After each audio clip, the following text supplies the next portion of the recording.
कार्येषु सर्वदा। श्रीमद् महागणाधिपतये नमः। गणेश जी महाराज को प्रणाम करते हुए आज की कक्षा के विषय में हम बता दें। सबसे पहली बात कि ज्योतिष जो है वो अथाह समुद्र है और उस समुद्र में आपको तैरने के लिए तमाम संसाधन चाहिए। वैदिक ज्योतिष जो पराशरी ज्योतिष के रूप में हम देखते हैं, परामेर के रूप में देखते हैं, उसके सांगोपांग यदि हमारे पास और भी अंग हो जो उसकी पुष्टि करने के लिए हमें मदद करते हैं तो आपका ज्योतिष और अच्छा हो जाता है। आपने किसी की कुंडली देखनी है लेकिन कुंडली का डाटा गलत है, जन्म की तिथि समय आदि का कुछ अंतराल आ रहा है, क्योंकि जन्म कुंडली में 2 मिनट में भी अंतर आ सकता है। सेस्टेंस कुंडली मात्र 2 मिनट पर बन जाती है। तो उस कंडीशन में जबकि 2 मिनट में वो कुंडली बन जाती है, हम कैसे उसको वो कर सकते हैं? तो हम देखेंगे कि किस प्रकार से हम दूसरे कोई टूल्स हैं जिनकी मदद ले सकते हैं, और उनमें हमारा दूसरा टूल्स है हस्तरेखा। हालांकि हस्तरेखा आपके साथ स्थायी नहीं है, क्योंकि हाथ की रेखाएं आपके कर्मों के अनुसार बदलती रहती हैं।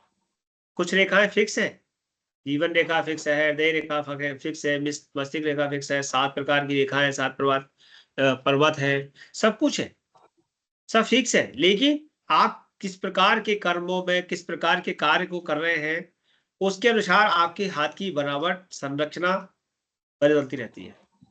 और बल्कि हाथ एक तरह से सामुद्रिक शास्त्र है, लक्षण है, और वो उसके जो लक्षण के माध्यम से आप किसी के स्वास्थ्य के बारे में भी जान सकते हैं कि अगर हाथ बहुत ज्यादा दुबला पतला हो रहा है, जुलझला हो रहा है, काला पीला हो रहा है, कट पिट रहा है, कहीं ना कहीं उसको एनीमिक हो रहा है, वो तो एनीमिक हाथ अलग दिख जाएगा लोगों का। और जिसके हाथ में रक्त अच्छा है उसकी हथेली एकदम लाल दिख जाएगी। तो आप स्वास्थ्य के लक्षणों को भी इससे पढ़ पाते हैं। और एक तो स्वास्थ्य की दृष्टि से, दूसरा व्यक्ति का रहन सहन कैसा है उसके भी हाथ, वो भी उसके हाथ से, चेहरे बोने से पता चल जाता है। तो मैंने कहा कि ये समुद्र है, तो समुद्र से ही निकला है। समुद्र ऋषि जो हुए थे उन्होंने सामुद्रिक शास्त्र की रचना की। सामुद्रिक शास्त्र में हमारे पूरे शरीर की लक्षण, चेष्टाएं, आप मस्तक देख करके, पैरों के लक्षण देख करके, पैरों के अंगूठे देख करके, कभी पहले जब देखा जाता था कि कभी नववधू को देखते थे कि भाई किसी घर के लिए नववधू लाना है, तो सबसे पहले उसके पैरों को देखा जाता, उसके पंजों को देखा जाता था, उसके पैरों के पंजों के अंगूठों को और उसकी बनावट को देखा जाता था कि ये कितनी भाग्यशाली है। आप सोचिए कि उस नववधू के पैरों के माध्यम से सामुद्रिक शास्त्र से उस घर के लिए वो कितनी कल्याणकारी है इससे पता कर लिया जाता था। आने वाले भविष्य में उसकी और विस्तार हुआ, और व्यक्ति के हाथों की रचना, मस्तक देख करके, ललाट देख करके, किसी का ललाट उठा हुआ है और विशेष करके यहाँ से खाली है स्त्री का, तो मांगलिक का लक्षण वहां से तुरंत बोधित हो जाता है और पता चल जाता है। और 99% हमको पता चलता है ये मांगलिक है, कुंडली भी मिलती है। तो उसके बाद जब हमारे कुछ और ऋषि मुनि हुए, बृहत संहिता में, नारद संहिता में, और अनेक हमारे सूत्र शास्त्रों में हस्तरेखा का लक्षण आया। सर्वप्रथम नारद जी ने हस्तरेखा का यहाँ पर प्रतिपादन किया है, बताया है। इसके बाद हमारा जो शास्त्र है, हमें मालूम है कि अनेक प्रकार के आक्रमण हमारे सृष्टि के माध्यम से हमारे सनातन पर हुए, और उन आक्रमणों में हमारी बहुत सारी विद्या इधर उधर चली गई। बाद में फिर कीरों ने अपने अनुभवों को और हमारे शास्त्रों को देख करके एक अध्ययन के रूप में उसको अनुभव किया और उसने लिखा, वेनम ने लिखा। तो आज की डेट में कीरो और वेनम के द्वारा लिखे गए बहुत सारे सूत्रों को हम लोग यहाँ पर विशिष्ट रूप से देख पा रहे हैं।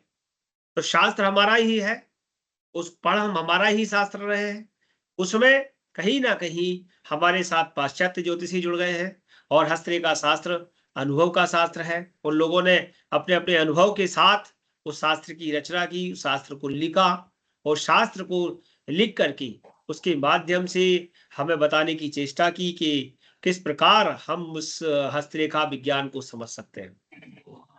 हमारी एक पुस्तक है हस्तरेखा संजीवनी, जिसमें यहाँ पर उसके जो रचनाकार हैं वो हमारे सुरेश चंद्र मिश्रा जी हैं। उन्होंने भारतीय अंग विद्या का सर्वांग जो अध्ययन है उसको उन्होंने हस्त संजीवनी में बताया है, क्योंकि ये मेघ विजय गणित जो हुए महामहोपाध्याय उनके द्वारा रचित है, संस्कृत में थी। हमारे सुरेश चंद्र मिश्रा जी जो हमारे व्याख्याकार हैं, उन्होंने इस पुस्तक का अनुवाद किया हुआ है और इसमें लगभग बहुत सारे श्लोक इस प्रकार से दिए जिनके माध्यम से हस्त संजीवनी में वैदिक मतलब हमारा जो हमारे शास्त्रों का ज्योतिष में कहाँ क्या उल्लेख है वो बताया गया है। पंचांगुली साधना की बात भी इसमें की गई है। तो हम देखते हैं कि मनुष्य का जो यह स्वाभाविक प्रयास रहता है कि वो अपने भविष्य को कब क्या आकस्मिक घटनाएं घटित होंगी और उन्हें पहचाने कि अपने जीवन में कुछ इस प्रकार ढाले कि वो उन विपत्तियों से बचकर जीवन को सुखी, सफल और समृद्ध बना सके। हर व्यक्ति की एक इच्छा होती है कि मेरे जीवन में जो भी बाधाएं हैं वो दूर हो।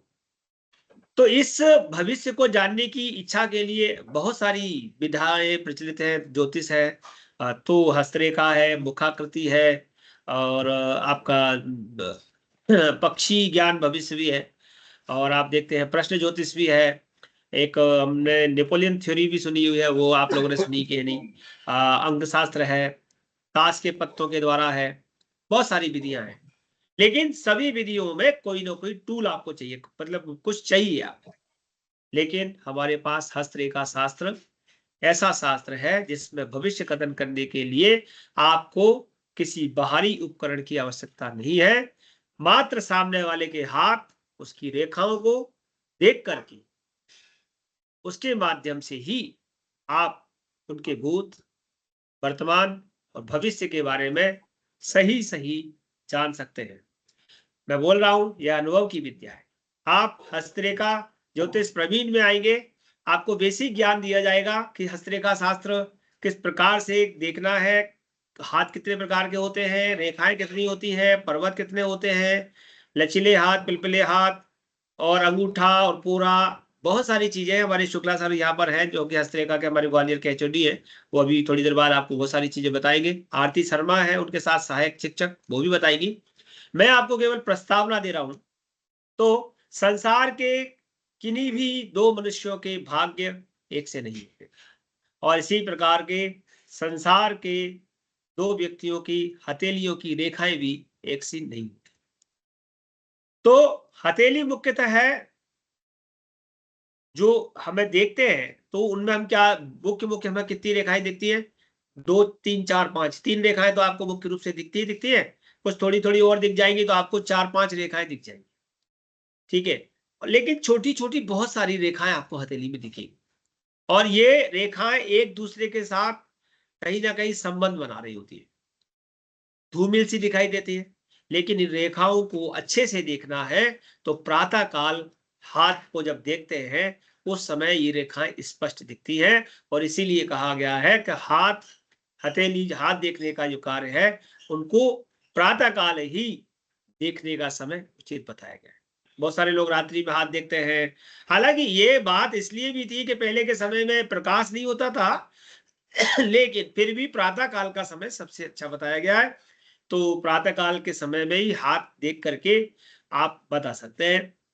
एक कुशल हस्तरेखा शास्त्री के लिए रेखा कोई फालतू की चीज नहीं है।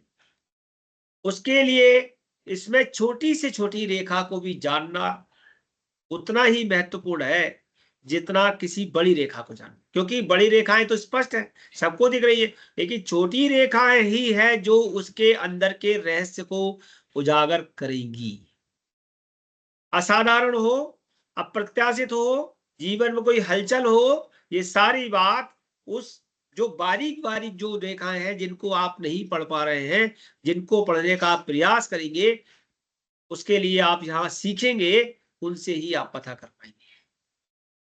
आप देख रहे हैं कि मस्तिष्क रेखा यहाँ पर ये जो सूर्य के पास एक, यहाँ पर जो सूर्य के पास एक सूर्य रेखा निकल रही है, और सूर्य रेखा के आसपास यदि ट्रायंगल निकल रहे हैं तो कहीं कोई हार्ट से संबंधित कोई प्रॉब्लम भी वहां पर दर्शा सकते हैं। हमारी बीमारियों को भी हम इन रेखाओं से देख सकते हैं। पर्वत बने हुए हैं, गुरु पर्वत है, शनि पर्वत है, सूर्य पर्वत है, बुध पर्वत है, चंद्र है, शुक्र है, राहु केतु है, नेपच्यून है, प्लूटो, सारे हैं इसके अंदर। तो हाथ को समझने के लिए, हाथ ये यहां से लेके यहां तक पूरा इसकी लंबाई और ये इसकी चौड़ाई, इतने इसको हाथ कहेंगे। बाकी उंगली, नंबर 2 पे आप उंगली का अध्ययन करेंगे। नंबर 3 पर उसकी त्वचा। त्वचा मतलब उसके हाथ का जो रंग है वो कैसा है, कैसी त्वचा है, और रंग और हाथों के प्रकार। 7 प्रकार के हाथ मुख्य रूप से बताए गए हैं, लेकिन और भी जो उसमें कुछ बात होगी वो आपको अध्ययन में मिलेगी। हाथ भी सामान्य हाथ के रूप में, दार्शनिक हाथ के रूप में, वर्गाकार हाथ के रूप में, कर्मठ कर्म करने वाले हाथ के रूप में, कलात्मक हाथ के रूप में, आदर्श हाथ के रूप में और मिश्रित हाथ के रूप में आपको 7 प्रकार के हाथ देखने को मिलेंगे। अंगूठे का जो अधिक कोण बन रहा है, समकोण बन रहा है, न्यून कोण बन रहा है, ये भी आपके नर नारियों के जो 3 विभाजन करके हम यहाँ पर इन पे भी फल, अर्थात अंगूठे से भी आपके बहुत सारे फल निकलेंगे। तर्जनी आपकी, ये तर्जनी है, इसके माध्यम से हम बहुत सारी चीजें देखेंगे। मध्यमा से देखेंगे, अनामिका से देखेंगे, कष्टिका से देखेंगे, और यहां तक कि हम फिर हाथों को 3 भागों में रखते हुए उनकी रेखाएं देखेंगे कि सामान्य हाथ, विकसित हाथ, और उनके अंदर जो पर्वत है वो अविकसित पर्वत और विकसित पर्वत। पर्वतों के स्थान गुरु, शनि, सूर्य और या बुध, ठीक है, हर्षल, नेपच्यून आप देख रहे हैं। चंद्रमा का पर्वत है, शुक्र का पर्वत है, मंगल का पर्वत है। हमारी फिर रेखाएं हैं, जीवन रेखा है, मस्तिष्क रेखा है, हृदय रेखा है।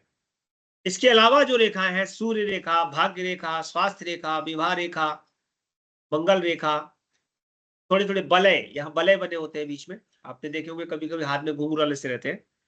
शनि बलय, गुरु बलय, रवि बलय, शुक्र बलय, बहुत प्रकार के बलय। चंद्र रेखा के माध्यम से क्या देख सकते हैं, प्रभाव की रेखा, यात्रा की रेखा, उच्च पद की रेखा, मणिबंध की रेखाएं, आकस्मिक बनने बिगड़ने वाली रेखाएं, संतान के संबंध में यहाँ पर दी हुई रेखाएं, आकस्मिक धन की रेखाएं, वैराग्य की रेखा, बाधक रेखाएं, वाहन की रेखा, हम वाहन प्राप्त करेंगे कि नहीं, और ये सब आप इसमें प्रवीण में सीखेंगे। और संग में संग जब आप प्रवीण के बाद वास्तु आचार में आएंगे तो आप पढ़ेंगे कि पोमिस्ट्री के माध्यम से प्रेम विवाह, तलाक संबंधी प्रश्नों के उत्तर, संपत्ति और कैरियर संबंधी प्रश्नों के विषय में जानेंगे, तथा आयु, स्वास्थ्य, संतान संबंधी सभी प्रश्न, मेडिकल एस्ट्रोलॉजी, हस्तरेखा के माध्यम से हम कैसे जानेंगे, ये सारी चीजें। इस सब को करने के लिए आपको एक विशिष्ट विधा की आवश्यकता पड़ेगी, और वो होगी पंचांगुली साधन। तो पंचांगुली साधन के बारे में भी आपको बताएंगे, जरूर कर सकते हैं तो आप उसे करें, क्योंकि उसमें बहुत सारे नियम है, बहुत सारी इसकी साधना का एक विधान है। लेकिन प्रारंभिक बेसिक आप पहले सीखिए और आचार सीखिए। आचार में हम आपको पंचांगुली साधन के बारे में भी एक क्लास विशिष्ट रूप से मैं आप लोगों को दूंगा। तो आज की क्लास को आगे बढ़ाते हुए मैंने प्रस्तावना यहाँ रख दी है। मैं श्री प्रेमबंधु शुक्ला जी से आग्रह करूंगा कि वो, चूंकि हमारे हस्तरेखा के मुख्य वही हैं, वही संभालते हैं प्रतिवर्ष, और अभी तक हमारे जो आईकास चैप्टर ग्वालियर की जो स्थापना हुई उसके प्रथम विद्यार्थी रहते हुए, और आज अच्छे से इस चैप्टर को चलाने में महत्वपूर्ण भूमिका निभा रहे हैं श्री प्रेमबंधु शुक्ला जी। सर आप आए, और या आरती को मैं कुछ कहूं? पहले आरती शर्मा बोल दें। हाँ, आरती आप भी कुछ 5 मिनट प्रस्तावना के रूप में आप बोल लें, उसके बाद सर बोलेंगे। जय गणपति। जय गणपति की नमस्कार सभी को। मैं आरती शर्मा ग्वालियर में आईकास्ट चैप्टर से जुड़ी हुई हूँ और मैंने यहाँ से हस्तरेखा प्रवीण और हस्तरेखा विशारद किया हुए हैं और कुछ अध्यापन में भी सहयोग करती हूँ, बाकी शुक्ला सर ही करते हैं। और जैसा कि मैं आपको बताऊं कि हस्तरेखा शास्त्र, जिसको हम सामुदायिक शास्त्र कहते हैं, ये भारत की बहुत प्राचीन विद्या है। ये आज की नहीं है, जब से मानव है, क्योंकि मानव है, जब से मानव का जन्म है। प्राचीन कालों में इसका बहुत वर्णन है, जो मैं आपको आगे बताऊंगी। जब से मानव है तब से ये विद्या को माना गया है, क्योंकि मानव अपने पुरुषार्थ को करने के लिए सबसे पहले हाथ का इस्तेमाल करता है और हाथ का इस्तेमाल करता है। और सबसे पहले जो हमारे प्राचीनों में प्राचीन काल से जो हम पुण्य दान करने का एक तरीका होता था कि सुबह उठते ही अपनी हथेलियों को देखते थे और बोलते थे, करागे वस्ते लक्ष्मी, कर मध्य सरस्वती, कर मूले तू गोविंदम, करते प्रभाते दर्शन। यानी कि इन हाथों में हमारे लिए चारों धाम के तीर्थ का फल प्राप्त हो गए। इसलिए हम सुबह उनके दर्शन करते थे। लक्ष्मी जी का स्मरण, सरस्वती जी का स्मरण और श्री हरि का स्मरण हो जाता था। तो हमारे हाथों में इतना कुछ समाया गया है जिसकी हम कल्पना नहीं कर सकते। जितना अनुभव करते जाएंगे और अपने ऋषि मुनियों के जो उपन्यास हैं या बड़े बड़े जो पुराण हैं उनको पढ़ेंगे, तब हम इस बारे में बहुत अच्छे से जान लेंगे। सबसे पहले अगर हम बात करते हैं कि हस्तरेखा क्यों सीखना चाहिए, क्योंकि हस्तरेखा में ऐसा क्या है जो इसकी ओर हम जाएं। तो सबसे अच्छा सर बता चुके हैं वैसे, लेकिन सबसे अच्छी चीज जो इसके अंदर है, आपको कोई टूल नहीं चाहिए।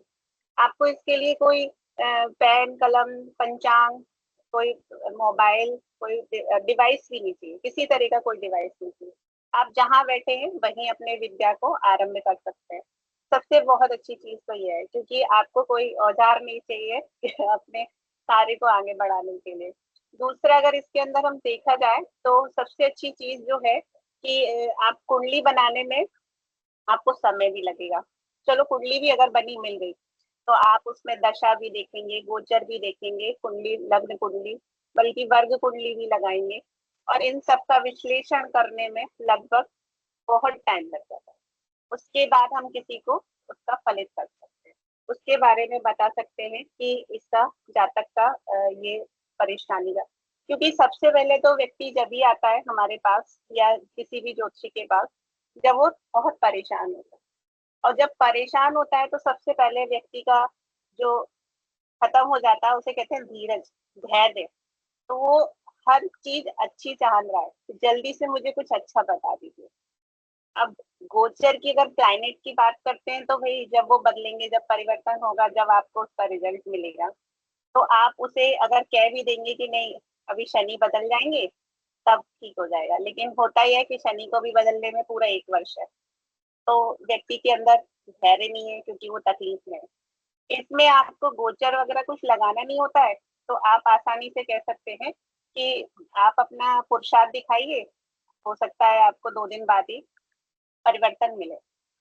काफी चीजें इसके अंदर इतनी स्पष्ट होती हैं, क्योंकि हस्तरेखा शास्त्र में सबसे चीज जो स्पष्टता दिखती है, इसमें हम लोगों को जन्म से पहले ही, मतलब हम जब जातक माता के गर्भ में होता है तो उसके जो प्रमुख 3 रेखाएं होती हैं, ये हृदय रेखा, मस्तिष्क रेखा और जीवन रेखा, ये प्रमुख 3 रेखाएं हैं।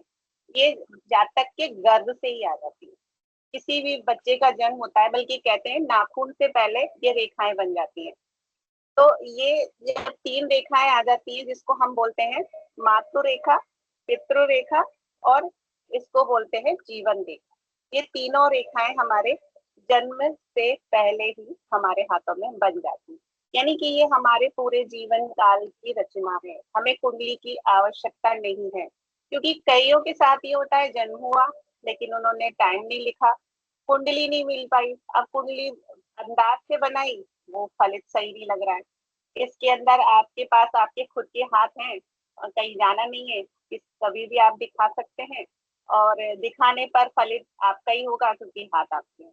तो इतना इसके अंदर घुमाव नहीं है, संशय नहीं है। सबसे बड़ी चीज है कि संशय नहीं है, क्योंकि कुंडली में कोई कितना भी कह दे, क्योंकि नर्स ने जब आपको टाइम बताया, हो सकता है उसने 10 मिनट बाद बताया हो सकता है उसने 20 मिनट बाद बताया हो। सर्जरी में भी कुछ कंफर्म नहीं कह सकते। तो जब ये चीज आ जाती है तो आपकी कुंडली सटीक नहीं बैठती, और जब कुंडली सटीक नहीं बैठती है तो उसका फलित भी सही नहीं लगता। इसमें ये है कि आपके फलित एकदम सटीक बैठता है तो व्यक्ति को आप बिल्कुल बोल सकते हो कि नहीं, ऐसा आपके हाथ में है, होगा ही होगा। आप अपने पुरुषार्थ पे रहिए, अपना कार्य कीजिए। बाकी अगर हम बात करें तो सबसे बड़ा पॉइंट अगर आता है कुंडली की और हस्तरेखा की, जब हम कल्पना अलग अलग रखेंगे दोनों को, तो सबसे बड़ा पॉइंट कि जुड़वा जो बच्चे होते हैं, क्योंकि 5 मिनट से 2 मिनट से जन्म लेते हैं, और उन जुड़वा बच्चों की कुंडली तो एक सी होगी, तो क्या उनका भाग्य भी एक सा होगा? क्या उनका जीवन की सभी चीजें एक सी होंगी? लेकिन ऐसा नहीं होता। कभी भी आप जुड़वा बच्चों को उठा के देखिएगा, उनका दैनिक जीवन का, एक बच्चा ज्यादा एक्टिव होता है, एक कम एक्टिव होता है। डॉक्टर बोल देता है एक की ग्रोथ अच्छी हुई थी, एक की ग्रोथ कम हुई थी। आप बहुत सारे उदाहरणों में इस तरह से सुने। लेकिन जब वो लोग एक ही टाइम जन्म लिए तो दोनों की ग्रोथ एक सी होनी चाहिए। दोनों की शारीरिक रूप रंग भले ही वो कहते हैं मिलते हैं, लेकिन कहीं ना कहीं एक छोटा हो जाता है या एक पतला रह जाता है, एक का कुछ ना कुछ अंतर आ जाता है, भले ही वो दिखने में बिल्कुल जुड़वा होता है। तो कहीं ना कहीं ये सब चीजें हम अगर बात करें तो कुंडली से सेम आएगी कुंडली, लेकिन फिर भी उनके व्यवहार में अंतर हो गया। अगर व्यवहार में अंतर हो गया तो कहीं ना कहीं उनकी हाथ की रेखाओं में अंतर होगा ही होगा। ये निश्चित है कि हाथ की रेखाएं अलग प्रकार की होंगी, एक सी नहीं होंगी। दोनों के प्रभाव रेखा में अंतर होगा। अब बात अगर हम इसी चीज को कहें कि ये इतना पुरातन है, कितना पुरातन है? इतना पुरातन है कि नारद जी है। अब नारद जी या अपन नारायण की बात करते हैं तो इतनी पुराने हैं कि रामायण में इसका इतना उल्लेख दिया हुआ है। एक रामायण में, रामचरितमानस में दोहा नंबर 67 में नारद जी ने जब हिमालय के और मैना जी के संवाद की बात आती है, तब वहां पर एक दोहा आया है, जोगी जटिल अकाम मन नगन अमंगल वेश अस स्वामी यही कह मिले ही परि हस्त असिरेश। मतलब उन्होंने, जब मैना जी ने पूछा, हिमालय जी ने पूछा कि हमारी पुत्री के लिए कैसा वर मिलेगा, आप बताइए, तब नारद जी बोलते हैं कि जो जोगी जैसा होगा, जो जटाधारी होगा, जो निष्काम हृदय का होगा, जो नग्न रहता होगा, जो अमंगल वेशधारी होगा, उसका वेश इतना सुंदर नहीं होगा, वो इसका पति बनेगा। यानी कि महादेव जी इसके पति के रूप में होंगे। ये जब उन्होंने भविष्यवाणी कर दी थी तो हिमालय जी की जो पुत्री थी यानी कि पार्वती जी, उन्होंने उसी समय मन में संकल्प कर लिया था कि मेरे पतिदेव महादेव जी बनेंगे। इसी प्रकार से हमारे रामायण में एक और है दोहा नंबर 229 में कि सुमर सिए नारद वचन उपजी प्रीति पुनीत चकित बिलोकति सकल दिसी जनु शिशु मृग सभी। मतलब जब उन्होंने सीता जी के लिए पूछा कि इन्हें कैसा वर मिलेगा, जब सीता जी की बात आई तो उन्होंने बोला कि इनके लिए वन में, इनको एक वाटिका में, जो पहले इनको एक वेशधारी इंसान मिलेंगे जो वाटिका में मिलेंगे वन में, वही इनके पति बनेंगे और पहली मुलाकात इनकी वन में होगी। इस तरह की भविष्यवाणियां पहले हमारे पुरातन में, हमारे वेदों में, हमारे ग्रंथों में बहुत है। तो मतलब इसे आज का हम एक कोई शास्त्र नहीं कह सकते कि ये टैरो की तरह या किसी और की तरह ये आज प्रचलित है। मतलब ये पुराणों में विख्यात है। तो ये सबसे जटिल है, लेकिन सीखने में आपको टाइम जरूर लगेगा।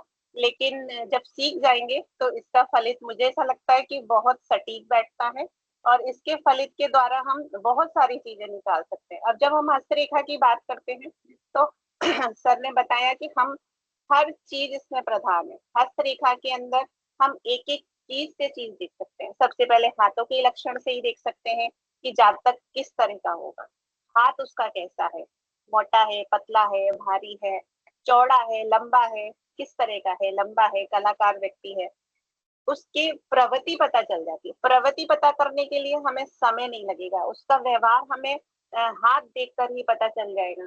बाकी अगर हम पर्वतों को देखते हैं, पर्वत क्योंकि हमारे पर्वत प्रधान की बात इसलिए करते हैं कि अगर जिसका पर्वत उच्च है, पर्वत प्रधान है, पर्वत अच्छे हैं, स्वस्थ है, सदृढ़ है, तो व्यक्ति उस क्षेत्र में अच्छा है, उस क्षेत्र में उसके बढ़ने के बहुत अच्छे चांस। अब किसी के सारे ही पर्वत दबे हुए हैं तो जातक को संघर्ष तो करना ही है। आप बिल्कुल कह सकते हो कि आपके पर्वत अच्छे नहीं है, इसीलिए आपको जीवन में जो भी प्राप्ति होगी संघर्ष होगी, यानी कि पुरुषार्थ करना होगा आपको। यहाँ हम आगे जाके जब इस बात पे बात करते हैं कि ये 3 रेखाओं की बात करेंगे, तो हम जैसे जिसको कुंडली का अनुभव है, जो लोग कुंडली देख लेते हैं, तो हम इसमें भी आप लोग देखते होंगे लग्न कुंडली, सूर्य कुंडली और चंद्र कुंडली। इसी प्रकार से हम बहुत सारा प्रेडिक्शन जीवन रेखा से भी कर सकते हैं, हृदय रेखा से भी कर सकते हैं और मस्तिष्क रेखा से भी कर सकते हैं, क्योंकि ये सब हमारे लिए प्रमुख रेखाएं हैं। इनसे प्रभाव रेखाएं जब निकल के जाती हैं तो एक प्रेडिक्शन बनता है, एक स्खलित बनता है, जो हम आगे विषय में जानेंगे। बाकी अगर हम पूरी हथेली की बात करें तो इसमें हमारे पूरे नवग्रहों का वास है। हम सारे 9 ग्रहों को इस हथेली में आसानी से देख सकते हैं। जिस तरह से आपकी कुंडली में कहीं हम बोल सकते हैं कि किसी 2 ग्रहों की युति है, तो कहीं ना कहीं आप अपने हाथ में भी देखेंगे उन 2 ग्रहों का कहीं ना कहीं संबंध होगा। जैसे कि शनि और मंगल की युति है, मेरी कुंडली में है शनि और मंगल की युति है, तो मेरे यहाँ भी आप देखेंगे तो मंगल से शनि रेखा इस तरह से जा रही है। सॉरी, इस हाथ की बात हो रही है, इस हाथ में देखिए मंगल और शनि का संबंध बन रहा है, तो कहीं ना कहीं ये जुड़ते हैं, जुड़ाव होता है। तो वो कुंडली का प्रेडिक्शन और इसका प्रेडिक्शन जब मिलता है तो हम बिल्कुल बोल सकते हैं कुंडली भी हमारी सत्य है। कुंडली के भी हमें फलित जो मिल रहे हैं वो सही मिल रहे हैं, क्योंकि हस्त रेखा इस बात को प्रमाणित कर रही है। इसी प्रकार से हम अगर बात करें कि केतु की, तो यहाँ पे हमारे केतु के ऊपर केतु पर्वत पे मछली बनी होती है। कई लोगों को लगता है हम तीर्थ यात्रा करेंगे कि नहीं, हम धर्म कर्म प्रेमी होंगे कि नहीं, तो हम केतु पर्वत पे मछली के चिन्ह है, शंख है, कलश है, मंदिर है, मछली है, ये सब इसके शुभता के चक्र है, शंख है, तो ये सब शुभ वाले लक्षण हैं। इन लक्षणों को देख के भी हम बता सकते हैं कि जातक आगे जीवन में बहुत अच्छा भविष्य लिया हुआ है और आगे जीवन में बहुत अच्छी उन्नति करेगा। आगे हम एक चीज और पढ़ेंगे जो कि लोगों का बहुत बड़ा भ्रम रहता है कि महिलाओं के लिए उल्टा हाथ देखिए और पुरुषों के लिए सीधा देखिए। ये एक बहुत बड़ा भ्रम जो लोगों के मन में रहता है, जो लेकिन हम इस चीज को यहाँ नहीं मानते और हम यहाँ पे बोलते हैं कि ये आपका प्रारब्ध है, जो आप पिछले जीवन में कर कर आए हैं, वो आपके जिससे आप काम नहीं करते, निष्काम वाला हाथ, और जो जिससे आप काम करते हैं वो उस वाले कर्मशील हाथ को हम इस आपके जीवन का पुरुषार्थ में बोलते हैं। तो ये आपका प्रारब्ध है और ये आपका पुरुषार्थ है। तो आपके प्रारब्ध में क्या आया है इसको छोड़ दीजिए, क्योंकि प्रारब्ध आपका बहुत अच्छा आया होगा लेकिन आपने पुरुषार्थ नहीं किया, आप उसके ओर अग्रसर नहीं हुए, तो आपका प्रारब्ध खराब हो जाएगा। इसमें आपकी मस्तिष्क रेखा बहुत अच्छी है, इसमें आपकी हृदय रेखा बहुत अच्छी है, लेकिन आपने अपने दिमाग को कहीं गलत स्थान पे लगाया और आपने टेंशन इतनी ली और इस वजह से आपको हृदय रोग होना या मस्तिष्क में किसी तरह का घात होना अगर होता है तो ये आपके पुरुषार्थ की कमी है। इसकी वजह से आपके साथ इस तरह का हुआ है, क्योंकि आपने अपने पुरुषार्थ में कमी रखी। इस तरह का ही हम आगे आपको हस्तरेखा शास्त्र में सिखाएंगे। बाकी मुझे जितना अनुभव है मैं अपनी तरफ से पूरी कोशिश करूंगी आपको बताने की। बाकी हमारे सीनियर शुक्ला सर जी हैं जिनके संचालन से ही हम लोग सब चल रहे हैं और आप लोग भी चलेंगे। जय गणपति की। सर जय गणपति। शुक्ला सर आप प्रकट हों। जी जी आपका वीडियो नहीं दिख रहा है। हाँ दिख रहा जय है। गणपति जी सभी को। हमारे पुराने स्टूडेंट भी इसमें है। जय गणपति की जी। हमारे पुराने स्टूडेंट भी हैं और नए जिज्ञासु भी हैं। देखिए, हमारे धार्मिक ग्रंथों में जब हम कोई सा भी ग्रंथ उठा लें, चाहे शिव जी का कोई उठाएं या देवी का उठाएं या हनुमान जी का उठाएं, तो उनके ग्रंथों में या 40 आदि हो कोई भी, उसमें लिखा है कि अगर आपने इसका पाठ कर लिया तो जीवन तर गया। हनुमान चालीसा पढ़ेंगे तो लिखेंगे कि अगर आपको मौत की सजा भी मिल गई है तो छूट जाएगी। देवी चालीसा करें तो कुछ भी करें। तो मतलब ये है कि उसमें चाहे आप अतिशयोक्ति करें, चाहे उसमें श्रद्धा भावना लाने की प्रयास करें, कुछ भी करें। इसी प्रकार से देवता तो सब एक हैं, सभी पैती, चाहे एस्ट्रोलॉजी हो या हस्तरेखा हो, सब एक है। हमारे यहाँ पुरातन काल से ही पूरा एक विधा था, लेकिन बाद में चूंकि लुप्त हो गया तो धीरे धीरे धीरे ये वेस्टर्न में चला गया, वेस्टर्न से वापस आया। शुरुआत में हमारे क्या था, देखिए, केवल हस्तरेखा ही नहीं, इन सबों का जनक श्लोक है, अंग विद्या निमित्तानाम अष्टानाम अपि गीयते मुख्या शुभा शुभ ज्ञाने नारदादि निवेदिता। मतलब कुल 8 लक्षण हैं। अंग, स्वप्न, स्वर, भूमि, व्यंजन, लक्षण, उत्पाद तथा अंतरिक्ष। मतलब हम 8 तरीके से हम उसके लक्षण बता सकते हैं, भविष्य बता सकते हैं। देखिए हुआ क्या कि धीरे धीरे ये सारी चीजें लुप्त होती गई और सामुद्रिक शास्त्र जो अंग विद्या है उसका भी एक हस्तरेखा रहा, और हस्तरेखा भी इसलिए जीवित बना रहा कि यहाँ से जब बाहर चले गए थे, यूरोप में हमारे यहाँ के जिप्सी लोग भी गए, तो उन्होंने इस विद्या की महत्ता देखी और धीरे धीरे उसका विश्लेषण किया। और आज मजबूरी यह है कि हम आज यूरोपियन द्वारा रिसर्च को बढ़ा के वैज्ञानिक तर्क प्रस्तुत करके उन्होंने जो हस्तरेखा करी, हम उसको पढ़ने के लिए मजबूर हैं। हालांकि हम आपको केवल यूरोपियन मतलब वेस्टर्न ही नहीं पढ़ाएंगे, आपको सामुदायिक शास्त्र में और इसमें अंतर भी पढ़ाएंगे। तो हमारी जो हस्तरेखा इतनी पुरानी है, देखिए हमारा धर्म श्रुति और स्मृतियों द्वारा संचालित होता है। तो हमारी चाहे मनु स्मृति हो, याज्ञवल्क्य स्मृति हो, गर्ग संहिता हो, नारद संहिता हो, वह संहिता, महाभारत, रामायण, सभी में हस्तरेखा का जिक्र है।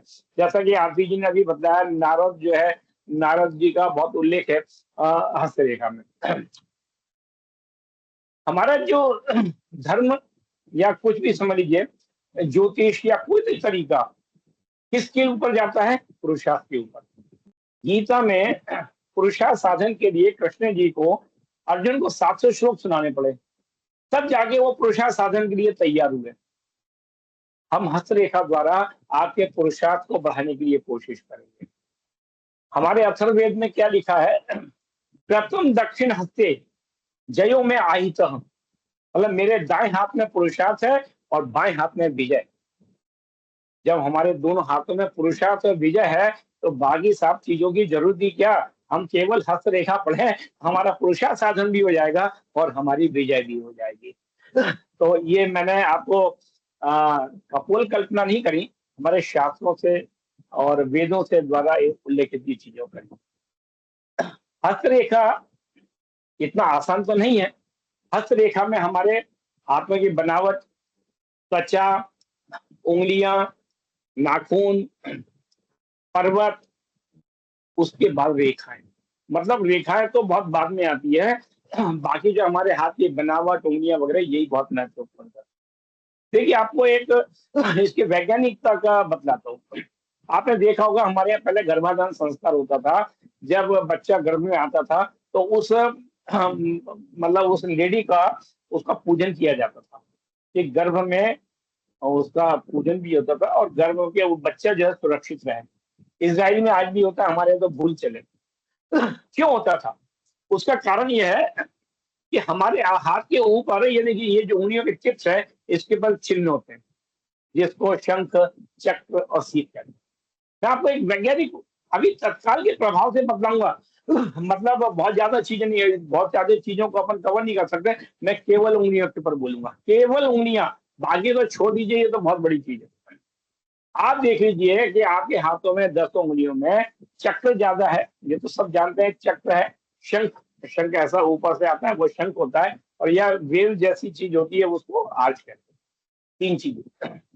यदि किसी के शंख और सॉरी चक्र ज्यादा है तो वो वायु तत्व प्रधान होगा, और जब वो गर्भ में होगा तब उसकी माता को अति आनंद होगा, लेकिन वो अपने आनंद को छुपा के अब मन ही मन में उसने पूरी जो वो उत्साह है मन ही मन में समेट के रखा होगा।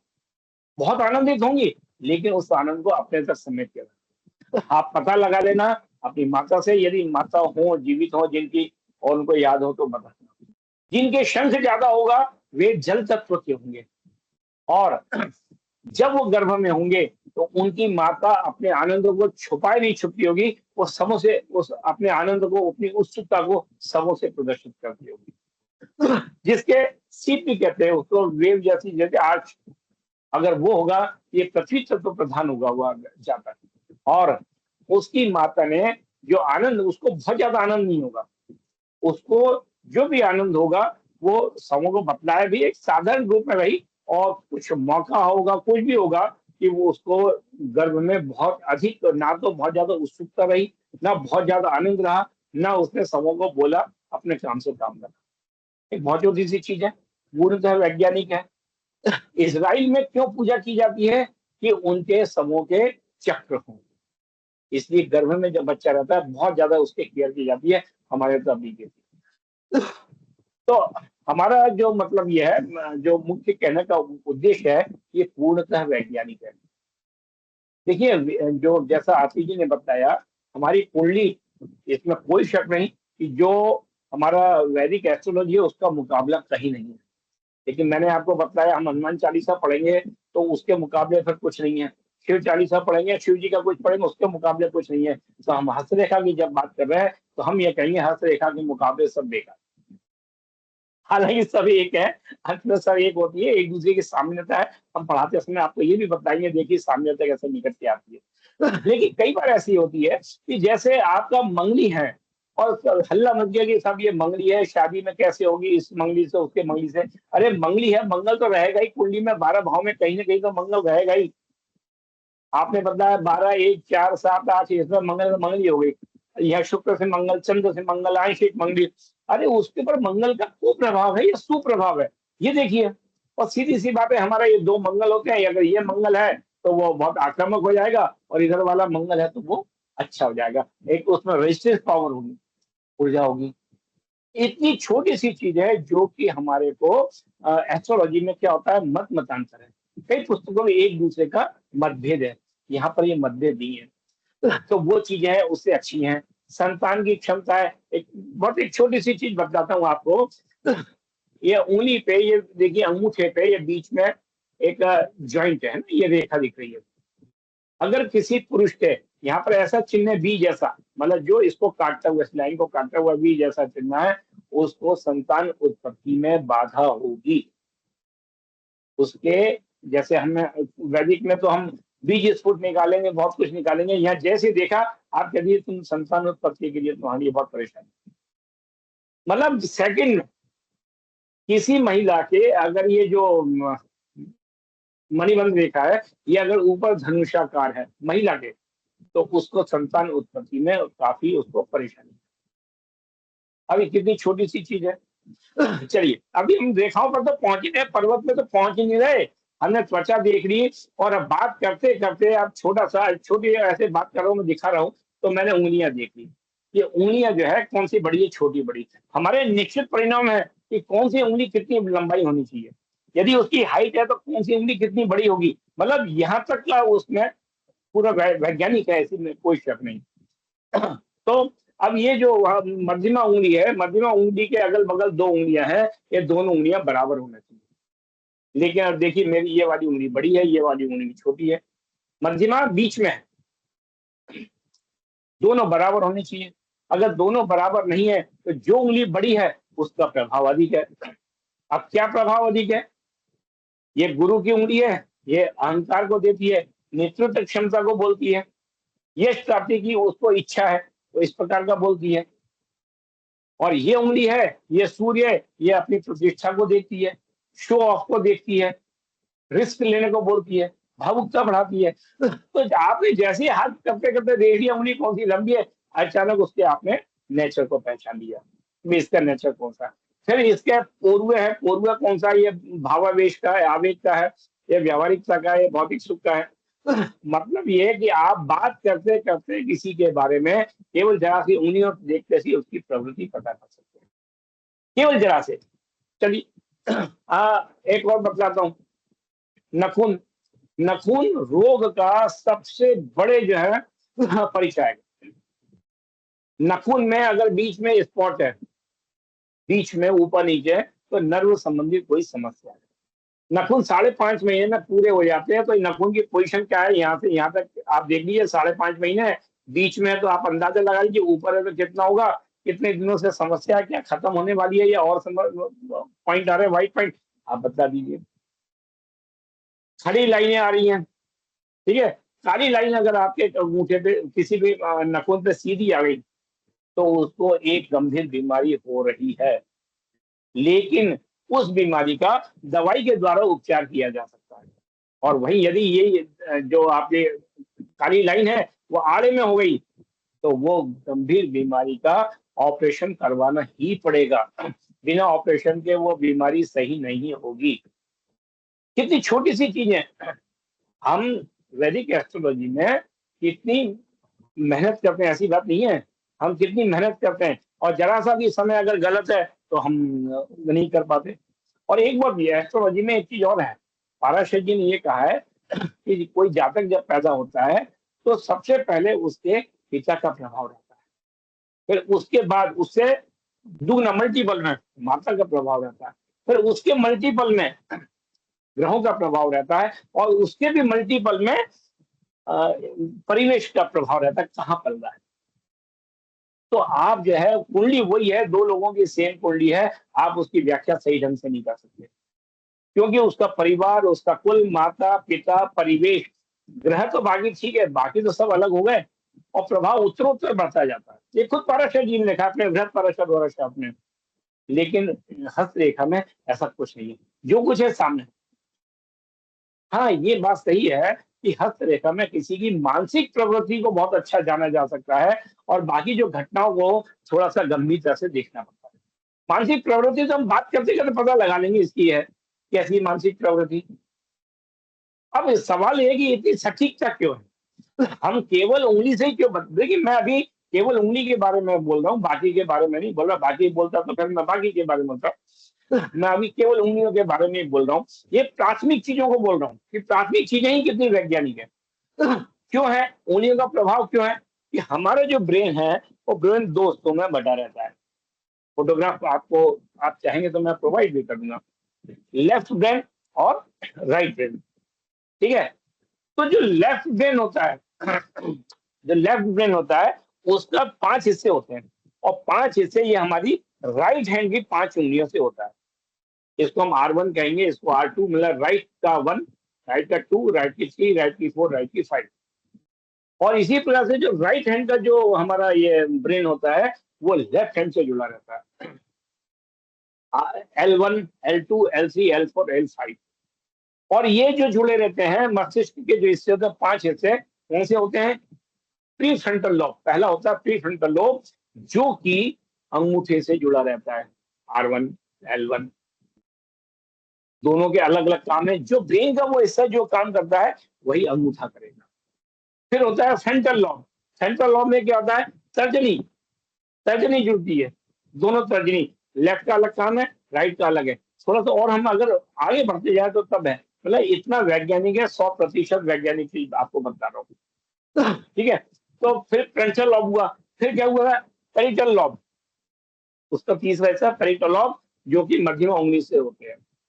अगर राइट उंगली से हम देखेंगे तो उत्तेजना देखेंगे, इससे क्रिया। ये मस्तिष्क का जो हिस्सा है, जो मस्तिष्क का जो काम होता है वही काम इन उंगलियों का होता है। फिर टेम्पोरल लोब होता है, ऑसिपिटल लोब होता है। जो 5 हिस्से होते हैं, 5 उंगलियों से, इधर का 5 हिस्सा, इधर की 5 उंगलियां। और वो जो मस्तिष्क में काम बहुत विभाजित होते हैं, जो काम वो विभाजित होते हैं वही काम यहाँ पर विभाजित होते हैं। तो केवल उंगलियों का हमने आपको बताया। तो केवल अगर आप उंगली देखते हैं, केवल उंगली, तो उंगली से आप इतना बता सकते हैं। चलिए मैं आपको एक छोटा सा डेमो और बता देता हूँ। मतलब जो आप सामने देखिए, मतलब जिसे कहते हैं कि है ना वो तत्काल लगाओ और तत्काल वो देख लो, करके देख लो।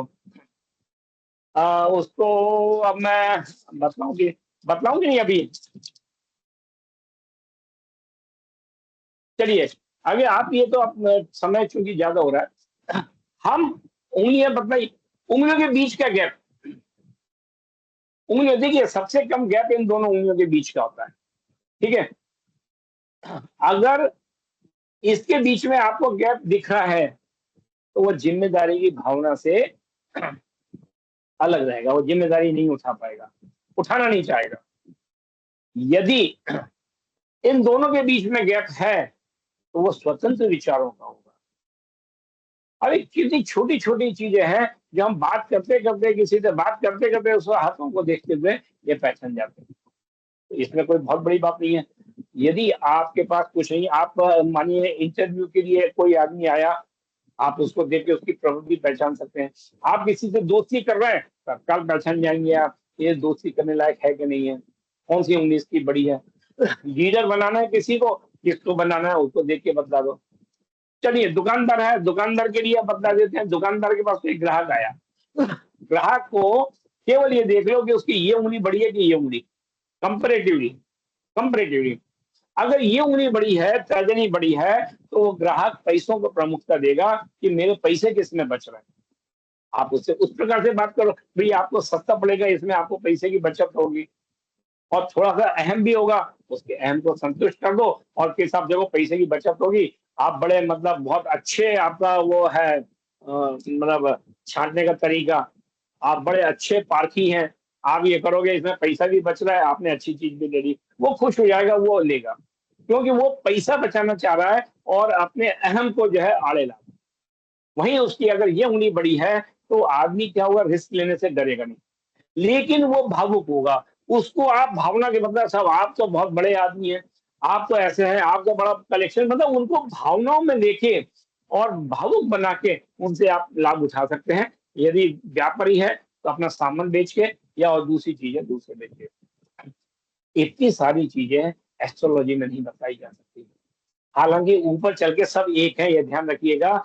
और मैं कोशिश करता हूं कि एस्ट्रोलॉजी और पॉमिस्ट्री दोनों को मिला के देखूं। यदि देखिए ऊपर प्रकृति की रिद्म एक है, प्रकृति अपना सब बतला देती है, चाहे किसी भी पैथी से देखो, विज्ञान से देखो, अतीन्द्रिय ज्ञान से देखो, कुछ भी देखो, पशु पक्षी तो समझ जाते हैं कि भूकंप आने वाला है, पानी आने वाला है, प्रकृति की लय है ना। तो मैं उस प्रकृति की लय को आपस में मिला के देखता हूँ कि अगर जो हाथ में है तो एस्ट्रोलॉजी में होगा, कुंडली में होगा, जो कुंडली में है तो हाथ में होगा। एक कंप्यूटर का एक तो वो है बहुत अच्छा, वो GIGO, garbage in garbage out, मतलब जो हम डालेंगे वही तो निकलेगा, डाटा जो डालेंगे वही बाहर निकलेगा प्रोसेस होके। तो आपने जन्म का समय जो बताया, जन्म के समय में अंतर है साहब। आपको प्रथम जातक का सिर दिख गया, वो है सिर का दर्शन है, या पूरा निकल के तब हुआ, या पहली बार रोया उसने सांस ली तब है, प्रथम तो वायु तब भी। आप फिर बस रेक्टिफिकेशन कराएंगे, जाने कितने हुए उसमें, फिर केपी कृष्णमूर्ति जी आ गए, उसमें खुल्लर पद्धति भी आ गई, कि आप जाने कौन कौन से सिस्टम आ गए सामने, बीटिया सही करो, रूलिंग प्लेनेट से करो, इससे करो उससे करो। आपको कुछ नहीं करना, यहाँ तो हाथ देखो और कुंडली देखो है इसमें कुछ गड़बड़ है, आपने देखा लगने यार गड़बड़ आ रही है, इसकी प्रकृति ये है नहीं। हाथ हाथ सब प्रकृति पता पड़ जाएगी, वो प्रकृति उसका कौन से तत्व का है देखो, कहीं ना कहीं गड़बड़ है लग्न में। लेकिन ज्यादातर गड़बड़ कहाँ होती है, जब लग्न सीमांत होती है, मतलब वहाँ 27 से लेके 30 के बीच में हुई, या 0 से लेके 1-2 के बीच में, तो आप बीटीआर करो, आप ये हाथ देखो, दोनों को मिलाओ, चलती बनो। तो ये मैंने आपको एक परिचय दिया था। ये हस्तरेखा केवल इतना ही नहीं है, ये तो एक प्रकार से आपको आकर्षित करने के लिए मैंने छोटी चीजें, प्रारंभिक चीजें बतलाई हैं। प्रारंभिक चीजें जब हम पढ़ेंगे, इसका विशद रूप से पढ़ेंगे तो उसके कंसेप्ट क्या है, कंसेप्ट पढ़ेंगे और उसका अर्थ निकालेंगे, धीरे धीरे धीरे धीरे हम बढ़ते जाएंगे। रेखा तो बहुत बारीकी वाली चीज है, रेखा इतनी आसान नहीं है, लेकिन हम रेखाओं को धीरे से सरल करते हुए समझाते जाएंगे, और आशा है आप लोगों को ये पसंद आएगा टॉपिक, और आप सीखिए, और हम आपका स्वागत करने के लिए उत्सुक हैं। नमस्कार। पर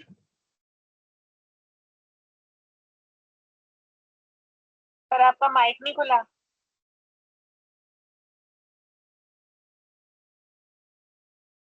धन्यवाद सर, आपने सभी छात्रों का मार्गदर्शन किया।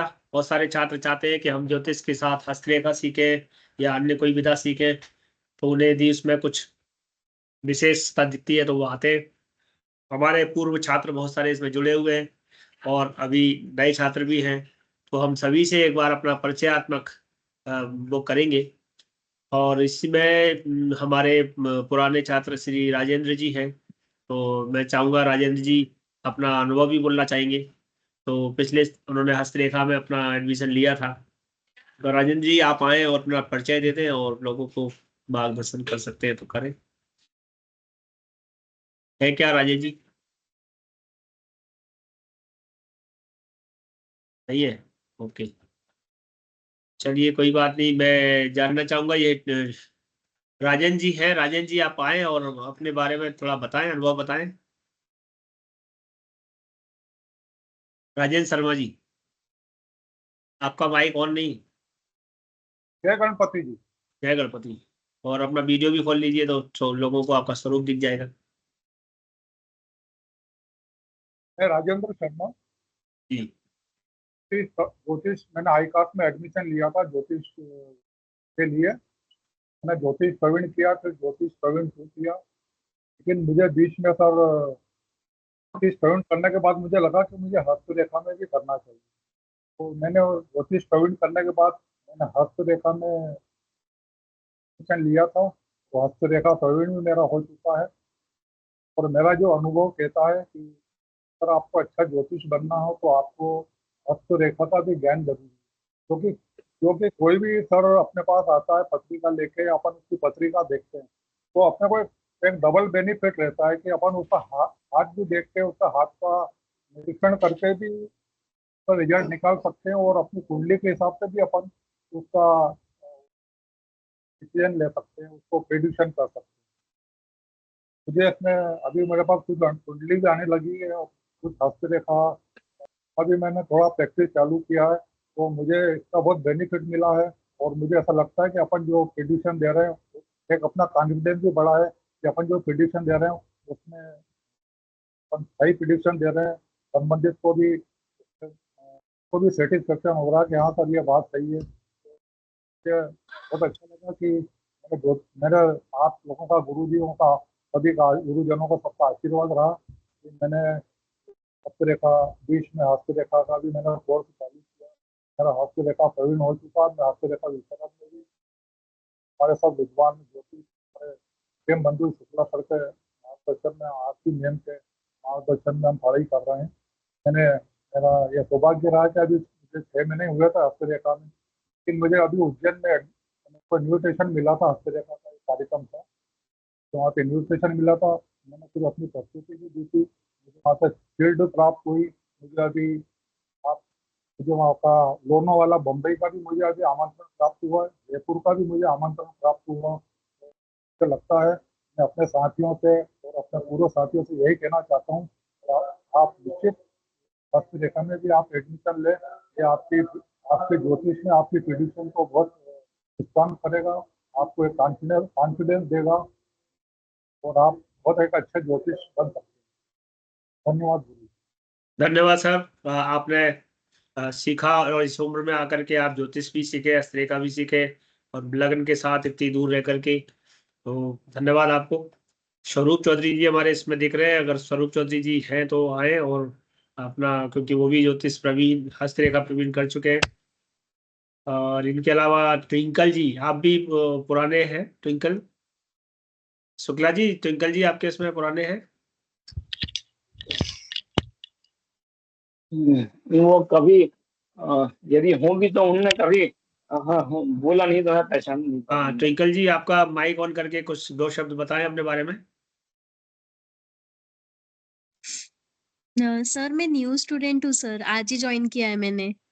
ओके, तो कहाँ से हैं, क्या है, थोड़ा बताएं। मैं हैदराबाद से हूँ। जी, तो आपको डेमो अच्छा लगा होगा। अगर आप ज्वाइन करना चाहते हैं तो हमारे जो आपको जिससे जो वो मिला है आपको लिंक, वहां से आपको फोन नंबर मिल जाएगा। आरती शर्मा से आप चर्चा कर सकते हैं आगे के लिए। हमारी क्लास ज्योतिष हस्तरेखा प्रवीण रविवार को दिन में 1 बजे होगी, और हस्तरेखा विशारद मंगलवार को शाम को 7:30 बजे होगी। जी सर, अच्छी लगी और मुझे डेमो क्लासेस, मैं जी आगे भी ज्वाइन करना चाहूंगी। बिल्कुल आप जुड़िए। और आप हमारे पास शायद आपका कांटेक्ट नंबर तो नहीं है, लेकिन अगर आप चाहें तो दे दीजिए अभी, या आप उससे हमें जो जिसमें मिला है उसमें आपके पास नंबर आ गया होगा। हाँ, उन्होंने कहा था अगर आपको डेमो क्लासेस पसंद आएगी तो मुझे बताना। तो आप नंबर लिख लीजिए हमारा, अगर आप चाहें तो। जिसने नंबर है, मुझे भेजा था सर उनका नंबर है मेरे पास, तो उन्होंने कहा अगर क्या आपको नाम है उनका? पसंद आए तो लीना। लीना छब्बर। हाँ हाँ जी। ओके, ठीक ठीक ठीक, चलिए कोई बात नहीं, बिल्कुल दिल्ली वालों से मिला है आपको।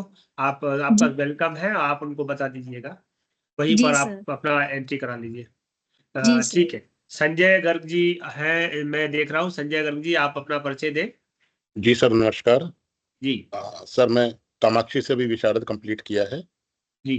दिल्ली से। हम्म, और हस्तरेखा का सीखना चाहते हो, संगीता मैडम से बोला था, तो इसलिए डेमो क्लास ली है सर। बिल्कुल बिल्कुल, तो मैंने सर, बता दिया है कि हाँ, अगर हस्तरेखा प्रवीण में आप आए हैं तो रविवार को हमारा 1 बजे होने वाला है। इसी संडे से शुरू हो जाएगा सर? जी। कमिंग संडे से और शुरू होगा? जी कमिंग संडे से शुरू हो जाएगा सर? हाँ जी, हाँ जी। तो सर, इसके अंदर अपने को कोई दिक्कत तो नहीं आएगी, मतलब हाथ देखने में, जैसे क्योंकि एक फोटो में देखना और एक ओरिजिनल देखना? नहीं नहीं, दिक्कत अभी तो, अभी हाथ रेखा के अभी तो आपको हाथ के बेसिक रूल बताएंगे। 6 महीने तो आपको इसी में लग जाते हैं कि हाथ को देखना कैसे, और ठीक है सर। हस्तरेखा विशारद में आकर के आप हस्तरेखा अच्छे से देख पाते हैं। ठीक है सर। जी ठीक है। Thank you sir. हाँ, धन्यवाद। और रजत गुप्ता जी मैं देख रहा हूँ। रजत जी, आप क्लास में हैं, आप बताएं अपने बारे में।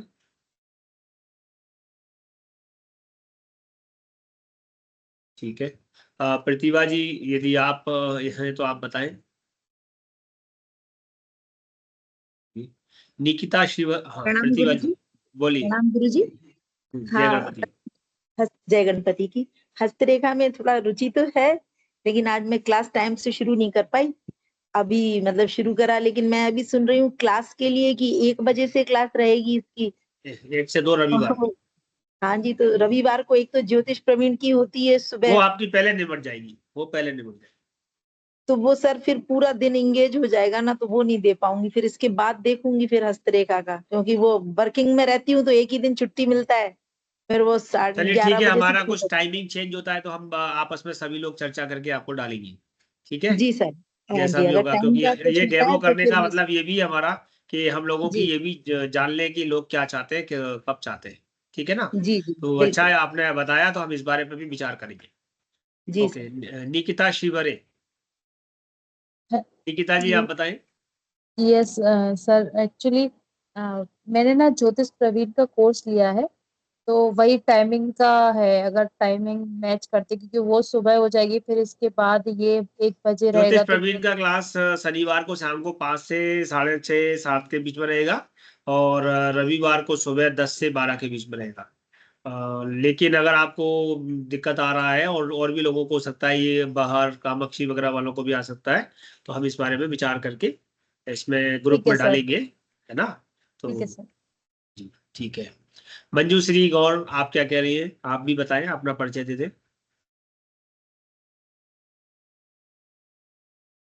जय मंजूश्री गौर। गणपति गुरुजी। जय गणपति। गुरुजी, अभी तो ये सब कुछ मेरे लिए बिल्कुल नया है, तो मैं चाहूंगी कि पहले मैं प्रवीण कर लूं, बिल्कुल, थोड़ी सी हस्तरेखा स्टेबिलिटी प्रवीण आ का, जाए। हाँ, फर्स्ट पार्ट कम से कम कर हाँ लीजिए तो ज्यादा अच्छा हाँ, है। कम से धन्यवाद। कम कर लूं। एक्चुअली क्या है ना कि कुछ है नहीं अंदाजा, और बिना अंदाजे के आप कहीं नहीं जा नहीं, रहे हो तो बिल्कुल थोड़ी बिल्कुल, मुश्किल बिल्कुल है ना। बिल्कुल और ठीक, उसमें हम नहीं हाँ चाहेंगे कि थोड़ा आप सा ज्ञान हो जबरदस्ती जाए। आए। आप अपना, कुछ लोग मन बना के चले कि हमें दोनों चीज सीखनी है, तो हम तो केवल नहीं आपका गुरुजी, विचार जान रहे हैं। बिल्कुल ठीक। मैं चाह रही हूँ, लेकिन ये है कि ये हाँ, नेक्स्ट सेमेस्टर, एक सेमेस्टर में कायदे से क्लियर कर लूँ, मेरे कॉन्सेप्ट क्लियर हो जाए, देन नेक्स्ट ओके, के लिए मैं करूंगी। बिल्कुल जी गुरुजी। ठीक। अंकिता शर्मा जी, आप अपने बारे में बताएं सबको। अंकिता शर्मा। जी गुरुजी, मेरा भी वही प्रॉब्लम है, वही ज्योतिष प्रवीण का, मतलब वो टाइमिंग का ही प्रॉब्लम रहेगा सर। ओके ओके ठीक है। तो मैं, और आपके अलावा कौन है? नीलम भारद्वाज जी। नीलम भारद्वाज। हाँ, नीलम जी कैसी हैं आप? जी सर, अच्छे हैं सर। जय आज गणपति। डेमो क्लास का सर मैं देख रही थी कि कैसे है, तो देखिए सर, आपसे बात करते हैं सर। ओके, तो जितने लोग जुड़े हुए हैं और उन्होंने परिचय दिया है, अगर संडे का प्रॉब्लम आता है तो क्या हम मंडे को शाम को 7:30 बजे सहमत हैं? हैंड राइज करके बता सकते हैं। मंडे को शाम 7:30 बजे सहमत है? ज्यादा बेटर है सर। अंकिता जी, संजय जी, 2 लोगों ने हाथ किया है, ट्विंकल जी ने भी किया है, तो ठीक है। शुक्ला सर, आप और आरती को एक सोमवार को कर लीजिए और एक मंगल को कर लीजिए सर। शुक्ला सर है ना? ठीक है, बात कर लेंगे। हाँ, हम आप लोग अपनी चर्चा बात कर करें। लेंगे और आपके ग्रुप्स में डाल देंगे। तो हम ठीक। मंडे इवनिंग और ट्यूसडे इवनिंग, क्योंकि बिशारत तो हमारा पहले भी ट्यूसडे पे ही चल रहा था आज प्रवीण के रूप हाँ। में, तो अब वो उसको हम ट्यूसडे पे ही रखेंगे। इसके लिए हम मंडे कर लेंगे और आपके ग्रुप्स में जिन ग्रुप से आप जुड़े हैं ग्रुप में आपको ऐड करके वहां सूचना मिल जाएगी।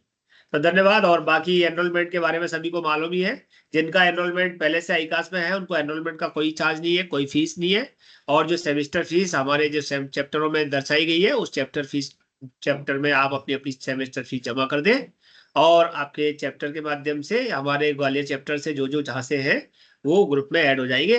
तो जो भी हमारा अगर डिसाइड हो रहा है मंडे, तो नेक्स्ट मंडे से आपको ये क्लासेस मंडे को प्रवीण और ट्यूसडे को बिशारत की क्लासेस आपको मिल जाएंगी।